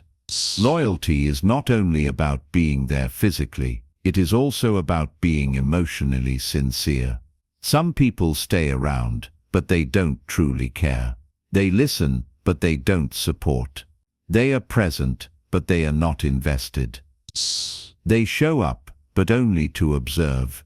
They are waiting for the moment you fall, so they can feel better about themselves. That is a dangerous kind of person, because they look close, but their heart is not. Loyal people are rare, because loyalty requires sacrifice. Loyalty requires maturity. Loyalty requires self-control. It requires a person to resist gossip, resist temptation, resist selfishness. Loyalty means staying aligned with someone, even when it costs something. And that is why you cannot assume loyalty just because someone has been around for years. Time does not prove loyalty. Character proves loyalty. Some people can be in your life for 10 years and still be fake. And some people can know you for 1 year and be more loyal than your own blood. Now listen carefully. One of the strongest signs of true loyalty is honesty. A loyal person does not only praise you, they correct you, they warn you, they tell you the truth, even if it's uncomfortable. They don't let you destroy yourself. They don't encourage your bad habits. They don't pretend everything is fine when it isn't. They care too much to lie. Fake people tell you what you want to hear. Loyal people tell you what you need to hear. And that is why some people avoid loyal friends. Because loyalty comes with truth, and truth demands growth. So how do you read loyalty clearly? Stop watching what people say. Watch what they do when the situation changes. Watch how they act when you can't offer them anything. Watch how they act when others talk about you. Watch how they act when you succeed. Watch how they act when you struggle. Because loyalty is not loud. Loyalty is consistent. Loyalty is quiet. Loyalty is dependable. And once you learn to recognize real loyalty, you will stop giving your heart to people who only stay as long as it benefits them. You will stop chasing friendships that are built on convenience. And you will start building your life around people who are solid, steady, and real. Because in the end, loyalty is not a luxury. It is protection. Chapter 12. Read people through their reactions to power. If you want to see the true character of a person, don't just watch how they act when life is easy. Watch how they act when they gain power. Watch how they act when they lose power. Because power is one of the greatest psychological tests on earth. It reveals what people hide. It exposes what people truly believe about themselves and others. Many people think power changes people, but the deeper truth is this. Power doesn't create a personality. Power reveals it. It removes fear. It removes consequences. It removes the need to impress. And once those layers disappear, the real person steps forward. That is why a wise observer studies how someone behaves when they are in control. When a person gains authority, they usually show one of two sides. Some become more respectful, more responsible, and more generous. Others become arrogant, cruel, and careless. The difference is not intelligence. The difference is character. A mature person sees power as responsibility. They understand that leadership is service. They don't use their position to humiliate others. They don't treat people like tools. They don't talk down to those who depend on them. They remain grounded because their confidence comes from within, not from a title. But an insecure person sees power as permission. Permission to dominate. Permission to disrespect. permission to act superior. This is where you see the worst kind of ego. They finally feel important, so they start demanding attention. They start acting like they are above others. They become impatient, controlling, and rude. Not because they suddenly became evil, but because power gave them a stage to express what they were hiding. And here is the truth. People who become arrogant when they gain power were always arrogant inside. They were just waiting for a safe moment to show it. Now watch carefully how someone treats people who cannot benefit them. This is one of the clearest signs of character. A person might be polite to a boss, kind to someone influential, and respectful to someone important. But how do they treat a waiter, a cleaner, a driver, a stranger? How do they treat someone who has nothing to offer? That is where you see the truth. Because real character is revealed in moments where respect is not required. When someone shows kindness even when there is no reward, that is a sign of inner strength. But when someone becomes dismissive, rude, or impatient with those below them, that is a warning sign. It means they believe people have levels of worth, and sooner or later, they will place you on a lower level too. Now, power is not only about money or status. Power can also be social. Some people gain influence in a group. They become popular. They become admired. And suddenly they change. They start acting like their attention is a gift. They become selective. They become cold. They begin treating others like fans instead of equals. This is a very important lesson. Popularity can corrupt weak minds. It can inflate ego and destroy humility. It can make someone forget who supported them when they were nothing. And the saddest part is, many people don't even realize it's happening. They think they are becoming confident, but they are becoming arrogant. Confidence makes you calm. Arrogance makes you disrespectful. Now let's look at the other side. Watch how someone behaves when they have no power, when they are rejected, when they lose, when they are not in control. This is also revealing. Some people handle loss with dignity. They accept it. They learn from it. They remain respectful even when disappointed. These people are emotionally strong, but others become bitter. They become jealous. They become angry. They complain. They blame others. They attack the system. They attack successful people. They create excuses. They act like life is unfair. But the deeper truth is that they cannot handle the feeling of being powerless. And powerless people often become dangerous because they seek control in unhealthy ways. They may manipulate. They may lie. They may gossip. They may sabotage. They may try to destroy the success of others to feel balanced again. This is why you must be careful around people who constantly feel like victims. Victim mentality is often the result of someone who cannot accept responsibility. They don't want to grow. They want to complain. They don't want to build. They want to blame.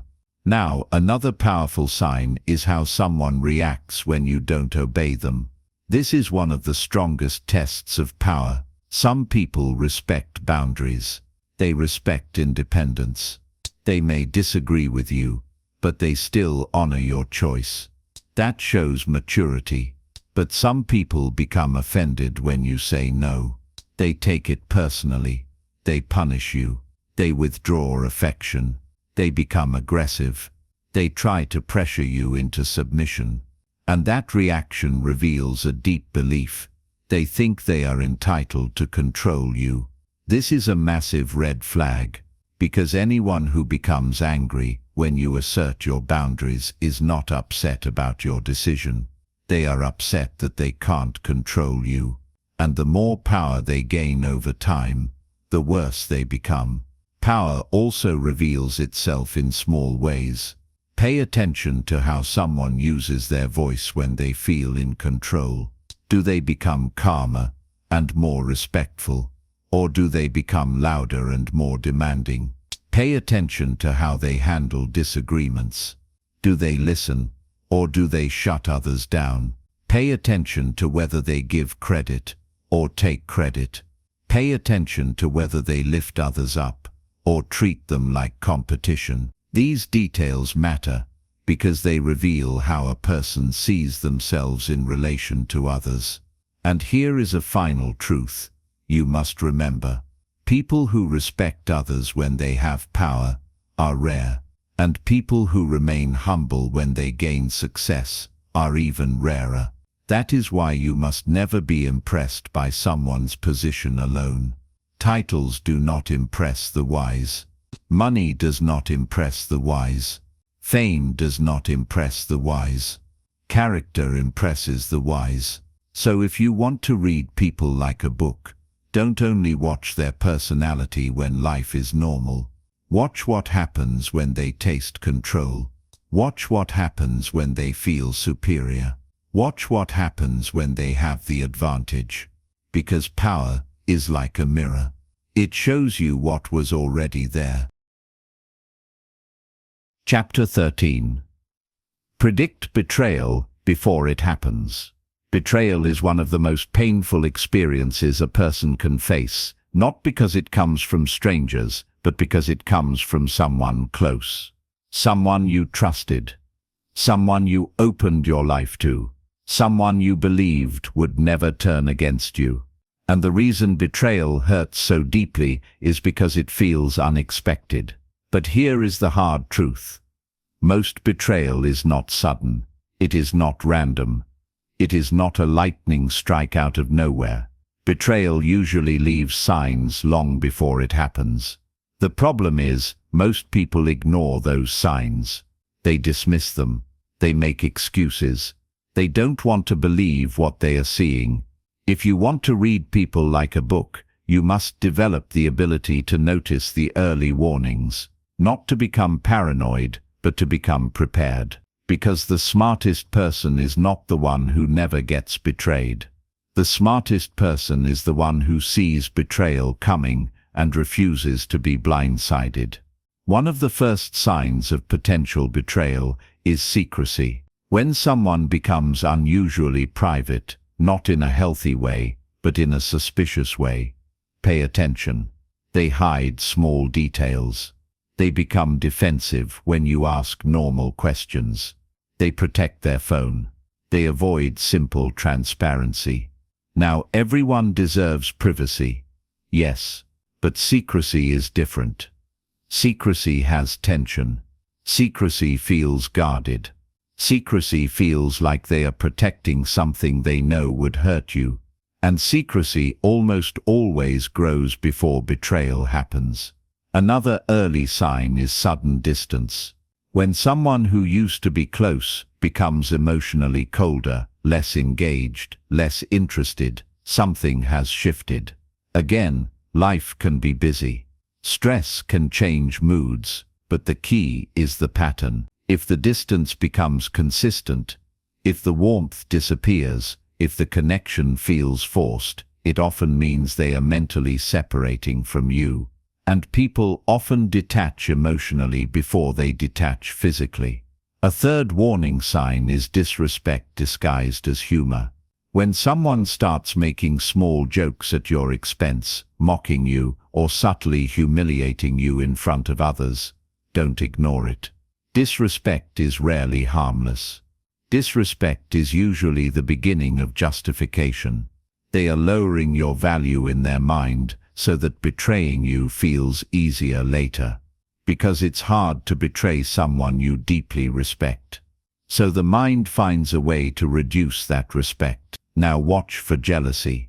Jealousy is one of the most common roots of betrayal. Many betrayals happen not because someone hates you, but because they envy you.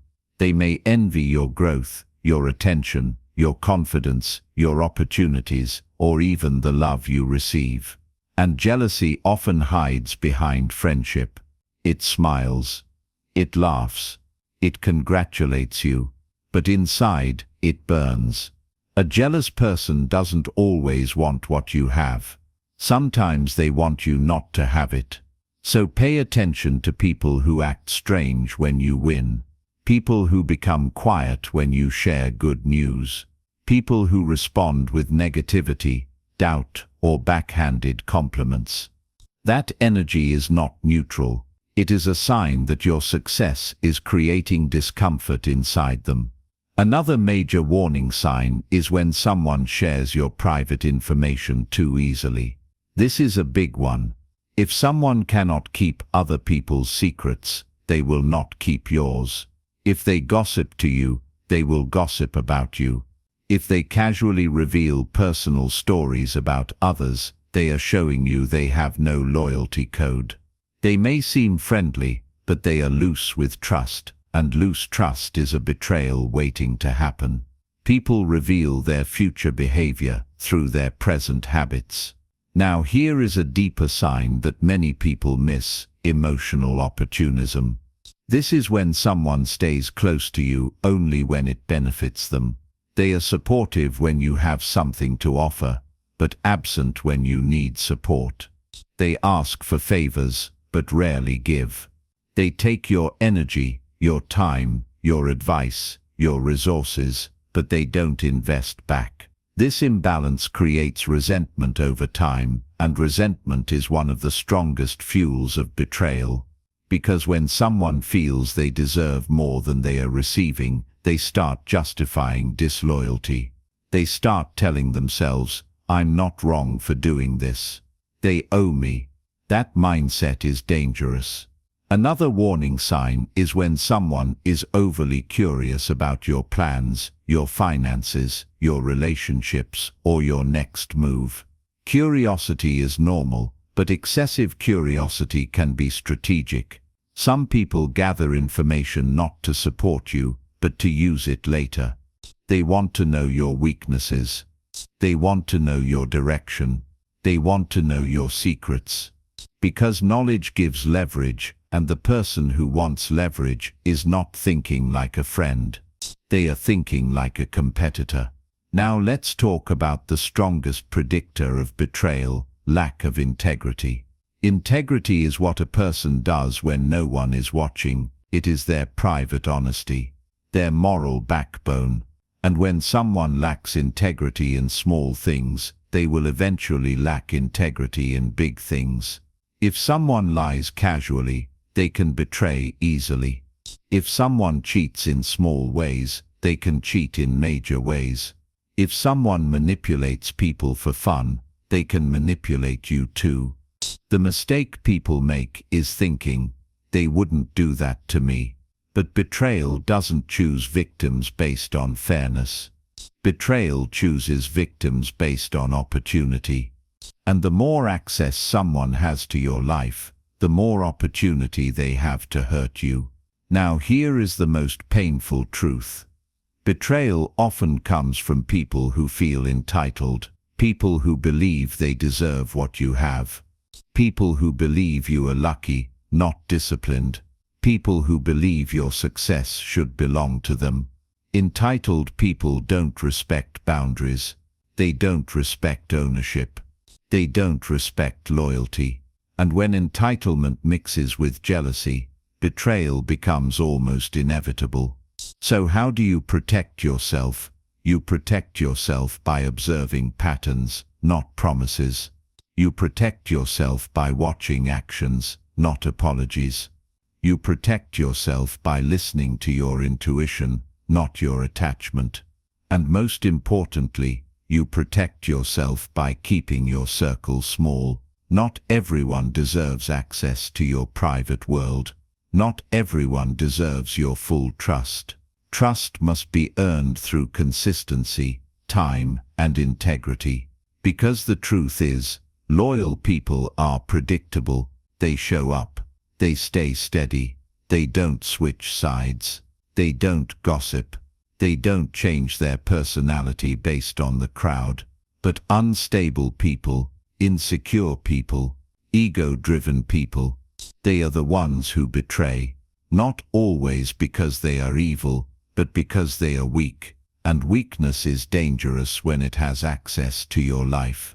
So remember this: Betrayal does not begin with betrayal. It begins with small signs: distance, disrespect, jealousy, secrecy, gossip, and lack of integrity. See the signs early, and you won't have to learn the lesson the hard way. Chapter 14. Master the skill of psychological influence. Influence is one of the most misunderstood powers in the world. Many people think influence is manipulation. They imagine influence as control, persuasion tricks, or clever ways to make people do what you want. But true psychological influence is something deeper, something cleaner, something more powerful. Influence is the ability to move people without forcing them. It is the ability to earn trust, inspire action, and shape outcomes through presence, communication, and emotional intelligence. And if you want to master human behavior, you must understand this: people are influenced more by feelings than facts. Logic matters, yes, but emotion is what drives decisions. People follow who makes them feel safe. They listen to who makes them feel understood. They respect who makes them feel something. That is why influence begins not with words, but with energy. The first rule of psychological influence is simple: people don't trust your intelligence until they trust your intentions. You can be smart, educated, and talented, but if people sense arrogance, selfishness, or hidden motives, they will resist you. They may smile, they may agree politely, but internally they will shut down. Trust is the door. Without it, no message enters. So if you want influence, you must first develop sincerity. Not fake friendliness, not artificial charm, but real sincerity. The ability to look at someone and make them feel respected. The ability to listen without rushing to speak. The ability to care, even when you gain nothing. Because people can feel when you are using them. The second rule is understanding the human hunger for significance. Every person wants to feel important. Every person wants to feel valued. This is why compliments are powerful. This is why attention is powerful. This is why respect is powerful. The fastest way to influence someone is to make them feel seen, not flattered, but recognized. A person who feels invisible will be drawn to anyone who makes them feel noticed. But there is a difference between flattery and recognition. Flattery is cheap praise. Recognition is specific. It is meaningful. It speaks directly to a person's effort, values, and character. For example, instead of saying, "You're amazing," you say, "I respect how disciplined you are. You don't give up easily." That kind of statement touches identity. And when you touch identity, you gain influence. Because people defend and protect their identity. The third rule is tone. Most people underestimate tone. Tone carries authority. Tone carries warmth. Tone carries certainty. You can say the same words with two different tones and create two completely different reactions. A calm tone creates trust. A rushed tone creates tension. A harsh tone creates resistance. A confident tone creates leadership. This is why powerful people speak slowly. They don't rush. They don't over-explain. They don't beg to be understood. Their calmness sends a message. I am grounded. And grounded people are influential because they make others feel stable. Now, one of the strongest tools of influence is certainty. Human beings are drawn to certainty because uncertainty creates fear. When someone speaks with clarity, people relax. When someone speaks with hesitation, people doubt. This is why weak leaders struggle. They speak like they are asking permission. Strong leaders speak like they know where they are going. Certainty is contagious, but you must understand something. Certainty does not mean arrogance. It means direction. It means clarity. It means self-belief. And when people sense that you believe in yourself, they begin believing in you too. Another key skill of influence is asking the right questions. Influential people don't talk too much. They ask questions that make others think. They ask questions that guide the mind. Because when a person answers your question, they feel like the idea is theirs. And when the idea feels like theirs, they commit to it more deeply. For example, instead of telling someone, "You should improve your habits," you ask, "What do you think is holding you back?" That question makes them reflect. It pulls truth out of them. And when people reveal truth to themselves, they become more open to change. Questions are quiet influence. Now let's talk about the psychology of persuasion. People are persuaded when they feel understood, not when they feel pressured. Pressure creates resistance. Pressure makes people defensive. Even if they agree, they may resent you later. But understanding creates openness. It lowers the guard. It creates connection. So if you want to persuade someone, don't start by proving them wrong. Start by showing that you understand their perspective. You can say, "I see why you feel that way," or "That makes sense," or "I understand your concern." This does not mean you agree. It means you respect their reality. And respect is the bridge to influence. A person will fight you if they feel attacked, but they will listen if they feel respected. Another powerful influence tool is timing. Timing is everything. Even the right message delivered at the wrong moment will fail. If someone is emotional, don't push logic. If someone is stressed, don't demand deep conversation. If someone is angry, don't try to win the argument. Wait, let emotions settle. Influence requires patience. The wise person knows when to speak and when to pause. Now, influence also comes from consistency. People trust what is consistent. If your behavior changes constantly, your words lose power. But if you show up the same way again and again, calm, disciplined, respectful, focused, people begin to rely on you, and reliance becomes influence. This is why character is persuasive, discipline is persuasive, integrity is persuasive. You don't always have to convince people with speech. Sometimes your lifestyle becomes the message. And the final rule is this: influence is strongest when it is ethical. When you influence people for selfish gain, you may win temporarily, but you lose trust. And once trust is broken, influence collapses. But when you influence people to become better, to see clearer, to rise higher, they will respect you for life. Because real influence is not control. Real influence is leadership. So remember, psychological influence begins with trust, grows through respect, and becomes powerful through clarity. Speak with calmness, listen deeply, ask better questions, use certainty, be consistent, and let your character do the heavy lifting. Because in the end, the most influential person in the room is not the loudest. It is the one who makes others feel stronger in their presence. Chapter 15. Build your social intelligence like a weapon.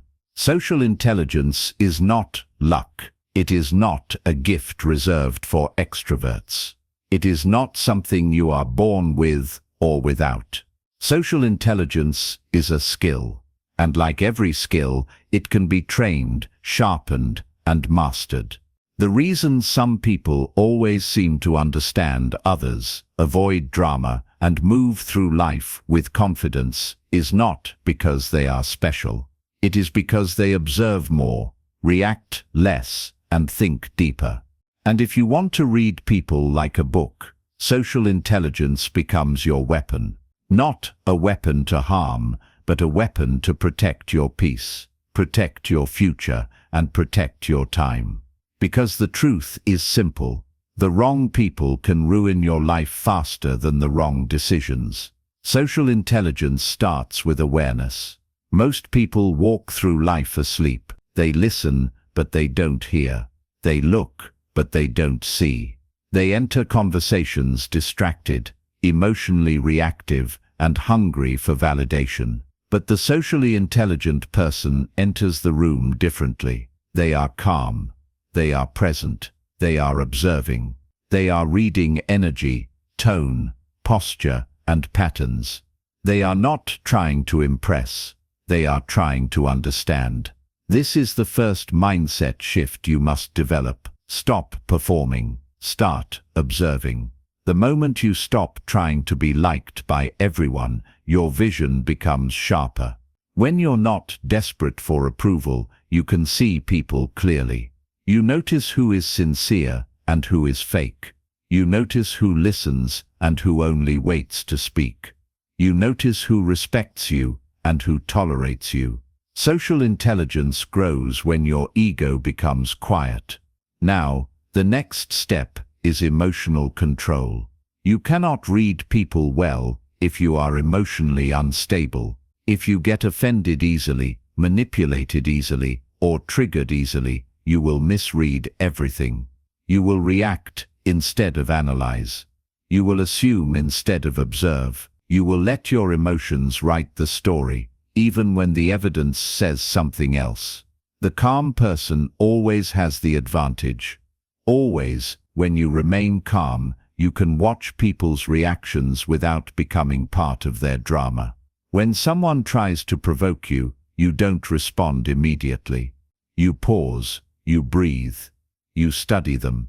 You ask yourself, what are they trying to get from me? That pause is power. That pause is intelligence. Most people don't have it. This is why discipline is not only for the gym or the workplace. Discipline is also for your emotions. Now, social intelligence also means understanding human motivation. People do what they do for reasons. Sometimes the reason is love. Sometimes it is fear. Sometimes it is insecurity. Sometimes it is survival. But no one behaves randomly. And once you begin thinking like a psychologist, you stop being surprised by people. Instead of asking, why did they do that? You start asking, what are they gaining from this behavior? Because every behavior has a reward. Attention is a reward. Control is a reward. Sympathy is a reward. Power is a reward. Validation is a reward. Even conflict can be a reward for people who are addicted to drama. When you identify the reward, you understand the person. Now, here is another part of social intelligence that separates the wise from the foolish, knowing who to trust. Many people trust too quickly. They open their lives too easily. They share secrets too soon. They assume kindness means loyalty. But social intelligence teaches you patience. It teaches you to let time reveal character. Trust should be built, not handed out. A socially intelligent person watches consistency. They watch how someone acts over weeks, months, and years. They watch how someone behaves when they are angry, when they are disappointed, when they are jealous, when they are successful, and when they are ignored. Because those moments reveal the real personality. And this is where many people fail. They fall in love with potential. They fall in love with words. They fall in love with charm. But charm is not character. Charm is not integrity. Charm is simply social skill, and a person can be charming while being dangerous. So you must train yourself to respect charm, but trust character. Now, let's talk about a skill that will change your life: reading energy. Energy is not a mystical concept. It is simply the emotional atmosphere a person carries. Some people enter a room and make you feel lighter. Others enter and make you feel tense. Some people leave you inspired. Others leave you drained. That is energy, and your body senses it before your mind explains it. If you constantly feel uneasy around someone, don't ignore that feeling. That feeling is data. Social intelligence means trusting your internal signals while still staying logical. It means you don't accuse people without proof, but you also don't ignore the warning signs your instincts are picking up. Another powerful part of social intelligence is learning how to speak less. The person who talks too much reveals too much. They give away their plans. They give away their weaknesses. They give away their emotional triggers. But the person who listens more gains information. They gain leverage. They gain understanding. Silence is not weakness. Silence is control. When you speak less, people reveal themselves more. They fill the space. They explain. They justify. They talk about their beliefs, their fears, their past, their ego. And if you listen carefully, they will tell you exactly who they are. This is why the socially intelligent person is often quiet, not because they are shy, but because they are collecting information. Now, here is the final step. Practice daily. Social intelligence is built like a muscle. Every interaction is training. Every conversation is a lesson. Every argument is a test. Every friendship is a mirror.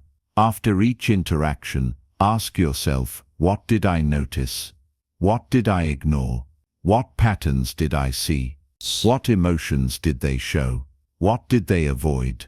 What did their behavior reveal? Over time, your awareness becomes sharp. You stop being fooled. You stop being surprised. You stop being manipulated. And most importantly, you stop wasting your life on the wrong people. Because when you master social intelligence, you gain a quiet confidence that cannot be shaken. You walk into any room with clarity. You speak with purpose. You choose relationships wisely. You protect your peace. You protect your future. And that is the real power of reading people like a book. Not to control them, but to control your life. Conclusion. Reading people like a book is not about becoming suspicious of everyone. It's not about turning life into a game of paranoia, where you analyze every smile and question every word. True social intelligence is something far more powerful. It is calm awareness. It is clarity. It is the ability to see reality without emotional blindness. Because the truth is, people are always revealing themselves, not through speeches, not through promises, not through dramatic declarations. They reveal themselves through patterns, through reactions, through consistency, through the way they handle pressure, disappointment, temptation, and power. And once you train yourself to notice these things, you stop being easily misled. You stop being shocked when someone betrays you, because you saw the warning signs early. You stop being confused by mixed signals, because you understand the difference between words and behavior.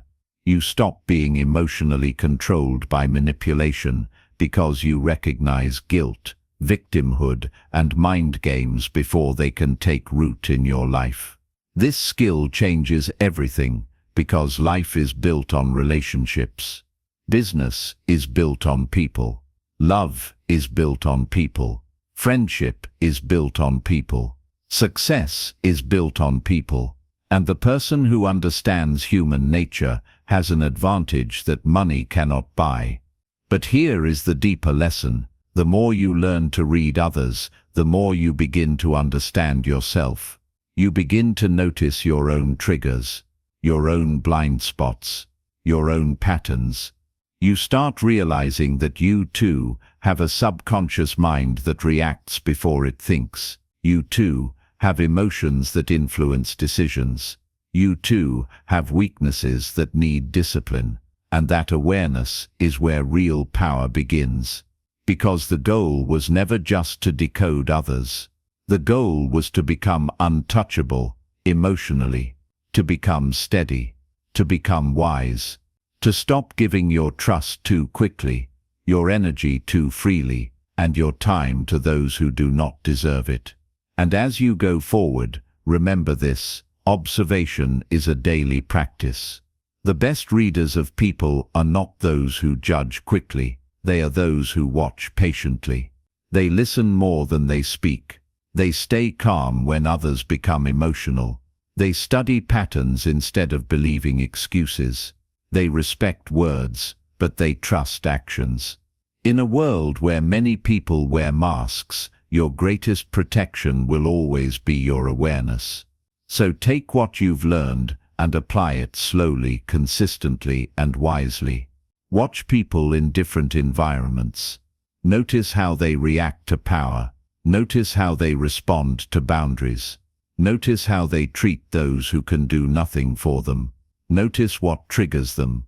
Notice what they avoid. Notice what they repeat. Because repeated behavior is always the truth. And most importantly, never use this knowledge to become cold. Use it to become clear. Use it to choose better relationships. Use it to protect your peace. Use it to build a life surrounded by real people, loyal people, emotionally mature people. You don't need to control anyone. You don't need to outsmart everyone. You only need to see clearly. And when you see clearly, you walk through life with confidence, strength, and freedom. That is what it means to read people like a book.